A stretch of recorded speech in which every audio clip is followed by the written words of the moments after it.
In front of me is Vivo Y16 and today I would like to show you how you can connect it to printer.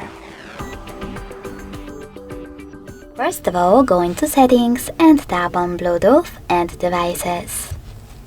Then scroll down, click on Printing section, and over here you can click on Default Print Service right away. And wait! Your device is now looking for a printer. When it finds one, it will connect to it. But if you want to use different print service, you need to disable this one by tapping on this switcher and go back. Then choose Add Service and install the best one for you. In my case, HP one. When it's ready, click on the back button twice. Then just tap on your service and wait again.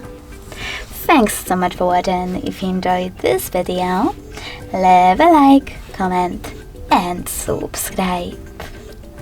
Bye!